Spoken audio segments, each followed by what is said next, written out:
Assalamualaikum warahmatullahi wabarakatuh.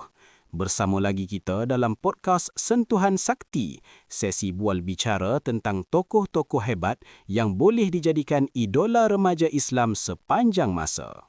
Waalaikumsalam. Ya Ustaz. Ustaz apa khabar? Alhamdulillah, sihat semua kita. Luar biasa. Wah, apa yang luar biasa tu Ustaz? Luar biasalah sebab tokoh yang akan kita kupas hari ini bukan biasa-biasa tahu para pendengar semua. Tokoh yang kita maksudkan tidak lain dan tidak bukan seorang tokoh dakwah yang sangat cekal sejak dari usia remaja. Tak kenal penat, tak kenal erti putus asa. Beliau adalah Imam Hasan Al-Banna. Nama penuh beliau, Hasan bin Ahmad bin Abdul Rahman Muhammad Al-Banna. Panjang jugalah namanya kan anak-anak, tapi kenalah ingat juga. Alah, tidaklah panjang sangat pun. Boleh je ingat tu ke? Anak-anak pendengar semua, Imam Hasan Al-Banna lahir pada 14 Oktober 1906 dan wafat pula pada 12 Februari 1949. Apakah jawatan yang pernah beliau sandang? Anak-anak tahu? Beliau sebenarnya merupakan Mursyidul Am Ikhwanul Muslimin. Beliau berperanan sebagai pemimpin utama gerakan dakwah tersebut. Antara guru beliau yang tersohor ialah Ahmad bin Abdul Rahman Al-Banna dan Syekh Muhammad Zahran. Apa maknanya tu anak-anak? Maknanya, sebelum jadi pendakwah hebat, dia pun berguru juga dulu. Kita pun macam itulah, kena berguru juga. Bukan belajar semata-mata dari Pok Cik Google jah. Betul tu anak-anak. Belajar dan berguru ni akan berlangsung sepanjang hayat. Okey pendengar semua, mari kita tekuni pula ketinggian akhlak beliau. Hasan Al-Banna ni sangat memuliakan orang yang warak dan soleh. Warak tu gapa dia pula Ustazah? Minta Ustazah jelaskan sikit. Takut-takut ada yang tak faham. Warak ni merujuk kepada seseorang yang bersikap berhati-hati dan menjauhkan diri daripada perkara-perkara yang syubhah, iaitu perkara yang sama-samar hukumnya antara halal dan haram, serta meninggalkan perkara makruh semata-mata kerana takut terjatuh ke dalam perkara yang haram. Okey, jelas dah ke anak-anak? Mudah kata, orang warak ni selalu berhati-hati menjaga tutur kata dan perbuatan setiap masa. Yang syubhah pun tok sih, yang makruh ditinggal ke, yang haram jauh sekali. So, anak-anak pendengar semua dah sampai level warak ke? Acu pakak nilah. Seterusnya, Imam Hasan Al-Banna dikenali sebagai seorang yang sangat gigih menggerakkan usaha dakwah. Beliau sangat dekat dengan masyarakat, sentiasa memenuhi keperluan mereka dan mesra bergaul sepanjang masa. Bahkan kalau ada perbezaan pandangan, beliau berlapang dada sokmo. Tok cepat melatoh dan tok cepat marah. Kita ni kadang mudah koyak ke? Hati tisu lah kata orang ke?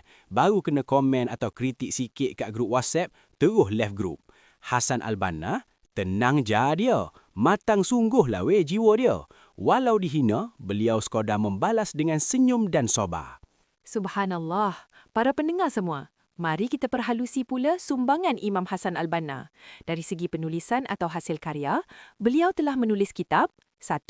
Muzakkiratul Da'wah wal Da'iyah, 2. Risalatul Ta'lim dan 3. Al-Maksurat. Dan sumbangan beliau yang paling besar untuk ummah adalah mengasaskan pertubuhan Ikhwanul Muslimin, satu gerakan dakwah yang memberi kesan besar kepada dunia Islam hingga ke hari ini. Para murid beliau pun hebat-hebat belaka. Antaranya Said Qutb, Hasan Al-Khudaibi, Yusuf Al-Qardawi dan Mustafa bin Husni As-Sibai. Maknanya, dakwah dia tak berhenti setakat dirinya saja, tapi melahirkan generasi pelapis seterusnya. Dan anak-anak pendengar semua juga adalah pewaris dakwah di zaman kalian pula. Betul tu. Ustaz dan pendengar semua, kita sudah hampir ke penghujung siaran. Cuma rasanya tak lengkap podcast kita ni kalau tak menyebut tentang 10 wasiat Imam Hasan Al-Banna. Betul-betul. Silakan Ustazah. Berikut adalah titik pesan Imam Hasan Al-Banna untuk kita semua. 1. Dirikan solat apabila mendengar azan, walau apa pun jua keadaan pada waktu itu. 2. Bacalah Al-Quran atau pelajari tafsirnya atau dengarlah bacaan orang lain atau zikirlah kepada Allah. Jangan engkau gunakan sebahagian ruang waktumu untuk hal-hal yang tidak bermanfaat. 3. Bercakaplah dengan bahasa Arab yang fasih kerana ia termasuk dalam syiar Islam. Seterusnya, 4. Jangan banyak berdebat dalam apa jua hal. Pertengkaran tidak akan mendatangkan sebarang kebaikan. 5. Jangan banyak ketawa kerana hati yang berhubung dengan Allah sentiasa tenang dan mantap. Seterusnya, 6. Jangan suka berjenaka atau berolok-olok kerana umat yang berjuang tidak mengenal yang lain kecuali kesungguhan. 7. Jangan engkau tinggikan suaramu melebihi keperluan pendengar. Ia menunjukkan kebodohan dan menyakitkan. 8. Jauhi menghina orang, mencela organisasi dan jangan bercakap kecuali yang baik. 9. Perkenalkan dirimu kepada orang yang engkau jumpa walaupun ia tidak meminta daripadamu, sebab dasar dakwah kita adalah cinta dan saling kenal-mengenal. Dan yang terakhir, 10. Kewajipan lebih banyak daripada waktu yang ada.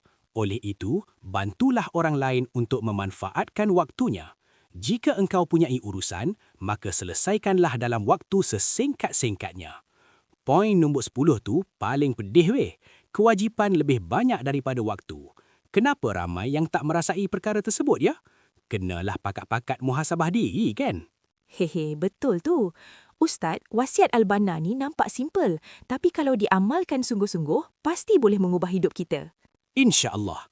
Okey, anak-anak, jom kita test sikit kefahaman kita dengan kuis ulang kaji ringkas. Soalannya berbunyi, 1. Siapakah nama sebenar Imam Hasan Al-Banna?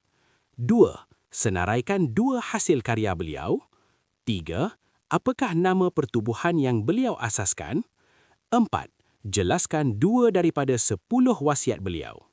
Tahniah kepada anak-anak yang berjaya menjawab. Semoga kalian mendapat inspirasi dari tokoh yang kita bicarakan kali ini. Hasan Al-Banna mengajar kita satu perkara.